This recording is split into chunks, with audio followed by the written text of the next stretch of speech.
Hello viewers, इस YouTube channel में आपका बहुत बहुत स्वागत है। टेट सी टेट परीक्षा 2025-26 के लिए बाल विकास एवं बाल मनोविज्ञान के महत्वपूर्ण प्रश्न।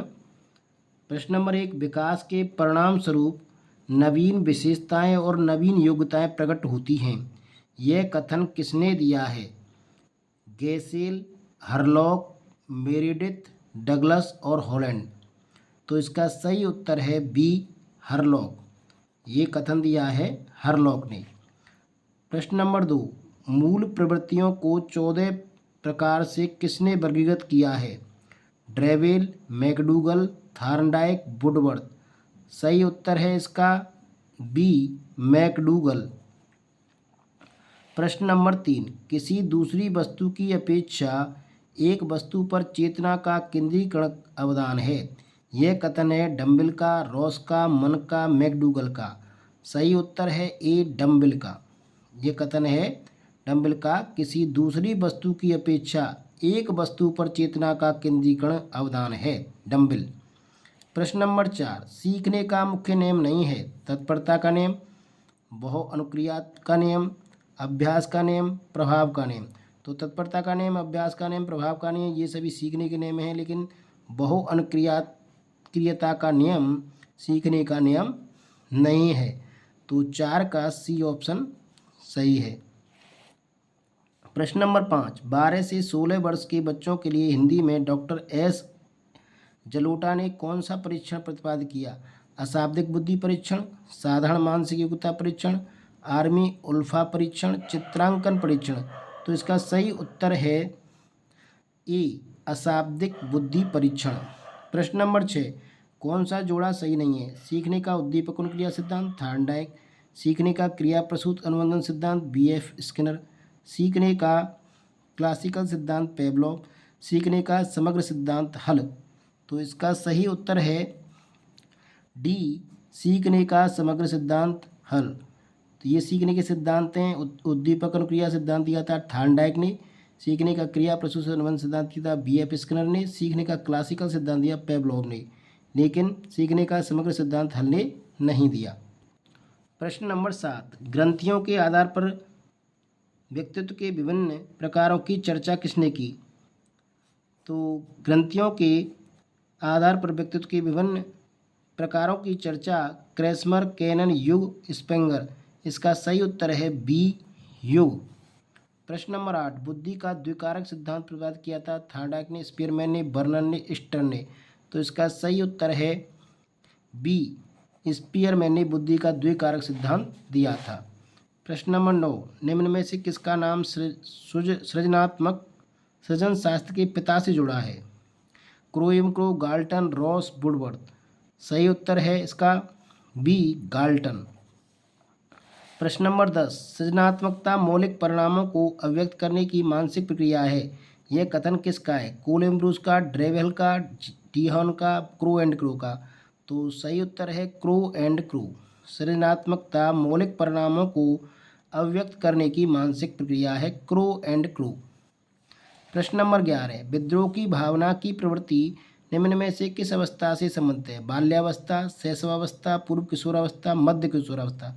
तो विद्रोह की भावना मध्य किशोरावस्था की से संबंधित है। प्रश्न नंबर 12, कोहलर यह सिद्ध करना चाहता था कि सीखना एक ऐसी स्थिति है जिसमें व्यक्ति पशु से श्रेष्ठ है, स्वायत्त यादृच्छिक क्रिया है, संज्ञानात्मक संकार्य है, परिस्थिति के विभिन्न अंगों का प्रत्यक्षीकरण है।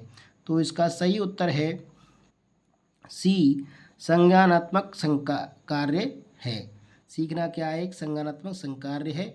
यह कोहलर सिद्ध करने चाहते थे। प्रश्न नंबर 13, किसी नई भाषा को सीखने के लिए कहाँ से प्रारंभ करना चाहिए? अक्षरों व शब्दों के मध्य साहचर्य से, वाक्यों के निर्माण से, शब्दों के निर्माण से, उपयुक्त में से कोई नहीं। तो सही उत्तर है ए, अक्षरों एवं शब्दों के मध्य साहचर्य से। पहले हमें उसकी अल्फ़ाबेट सीखनी है, उसके बाद हम उसके शब्दों वगैरह को सीखेंगे, तभी भाषा को सीख पाएंगे। प्रश्न नंबर 14, समावेशी कक्षा में किस प्रकार के छात्र शामिल होते हैं? केवल विशिष्ट छात्र, सामान्य और विशिष्ट छात्र, केवल सामान्य छात्र, बहुभाषी और प्रतिभाशाली छात्र। तो बी उत्तर इसका सही है। सामान्य और विशिष्ट दोनों तरह के छात्रों को लेकर हमें पढ़ाना है, ताकि उन दोनों का समावेश हो चुके, सभी को बराबर मौका मिल सके। प्रश्न नंबर 15, गणित संबंधी अधिगम अक्षमता को कौन सा पद परिभाषित करता है? नीरसता संबंधी दोष, पठन दोष, गणना दोष, उपयुक्त में से कोई नहीं। तो 15 का सही उत्तर है गणना दोष। गणना दोष अगर होता है तो गणित की सीखने में और करने में परेशानी उत्पन्न होती है। प्रश्न नंबर 16, समावेशीकरण की सफलता के लिए आवश्यक है। तो क्षमता निर्माण का अभाव, अभिभावकों की भागीदारी का न होना, अलगाव, संवेदनशीलता। तो इसकी सफलता के लिए आवश्यक है संवेदनशीलता। संवेदनशीलता। प्रश्न नंबर 17, कौन सा संवेग का तत्व नहीं है? व्यवहारात्मक, संज्ञानात्मक, दैहिक, संवेदी। तो इसका सही उत्तर है डी, संवेदी। प्रश्न नंबर 18, संज्ञानात्मक क्षेत्र का सही क्रम है? ज्ञान, अनुप्रयोग, अवबोध, विश्लेषण, अवबोध, ज्ञान। मूल्यांकन, अनुप्रयोग, विश्लेषण, संश्लेषण, अवबोध, ज्ञान। मूल्यांकन, संश्लेषण, विश्लेषण, अनुप्रयोग, अवबोध, ज्ञान। ज्ञान, अवबोध, अनुप्रयोग, विश्लेषण, संश्लेषण, मूल्यांकन। सही उत्तर है इसका डी, ज्ञान, अवबोध, अनुप्रयोग, विश्लेषण, संश्लेषण एवं मूल्यांकन। प्रश्न नंबर 19, कौन से अच्छे शिक्षण की विशेषता नहीं है? स्वेच्छाचारी, जनतांत्रिक, सहानुभूतिपूर्ण, वांछनीय सूचना देने वाला। तो इसका सही उत्तर होगा ए, स्वेच्छाचारी। प्रश्न नंबर 20, अवप्रेरणा का प्रत्याशा सिद्धांत किसके द्वारा दिया गया था? Victor Vroom, Maslow, Herzberg, Skinner. तो इसका सही उत्तर है ए, विक्टर ब्रूम द्वारा।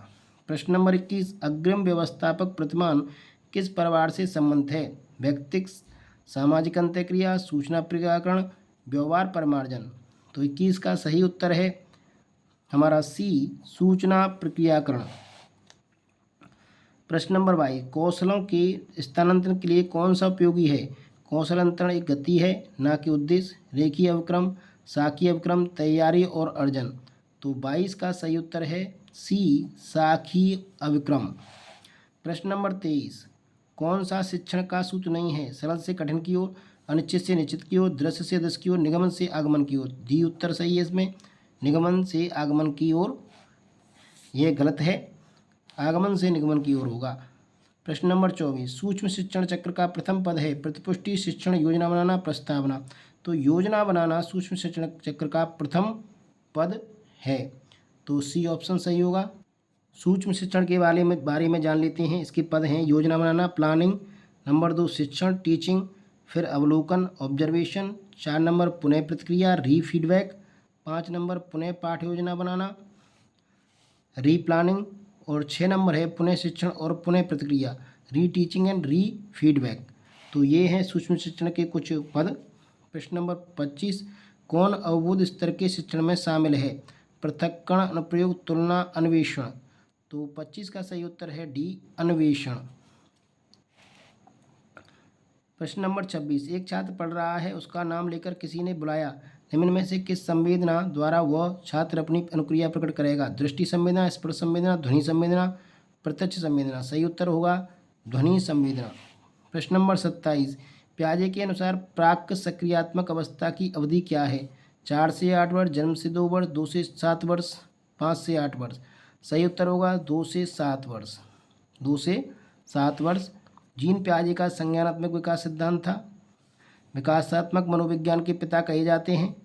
इन्होंने संज्ञानात्मक विकास की अवस्थाएं बताई थी। पहली संवेदी चालक अवस्था या संवेदी गामक अवस्था 0 से 2 वर्ष। दूसरी नंबर पूर्वी संक्रियात्मक अवस्था 2 से 7 वर्ष। तीसरी मूर्त संक्रियात्मक अवस्था 7 से 11 वर्ष। चौथी औपचारिक संक्रियात्मक अवस्था 11 से आगे तक। बालक में बुद्धि का विकास उसके जन्म के साथ जुड़ा हुआ है, यह जीन पियाजे ने कहा था। प्रश्न नंबर 28, कौन सी बाल्यावस्था के बौद्धिक विकास की विशेषता नहीं है? भविष्य की योजना की सूझबूझ, विज्ञान की काल्पनिक कथाओं में अधिक रुचि, बढ़ती हुई तर्क शक्ति, काल्पनिक भयों का अंत। तो इसका ए उत्तर सही है। भविष्य की योजना की सूझबूझ बाल्यावस्था में नहीं होती। बाल्यावस्था में बौद्धिक विकास किस तरह से होता है? देखिए, अत्यधिक जिज्ञासा होती है, अवलोकन एवं प्रयोग द्वारा सीखना होता है, संज्ञानात्मक विकास होता है, भाषा का विकास होता है, तर्क विचार का विकास होता है, मानसिक योग्यताओं में वृद्धि होती है और जागरूकता होती है। प्रश्न नंबर 29, कौन मनोवैज्ञानिक भाषा विकास से संबंध है? पावलोव, बिने, चामस्की, मास्लो। तो इसका सही उत्तर है सी, नोम चॉम्स्की भाषा विकास के सिद्धांत से संबंधित हैं। यहाँ कुछ मनोवैज्ञानिक हैं और उनके बाल विकास से संबंधित सिद्धांत हैं।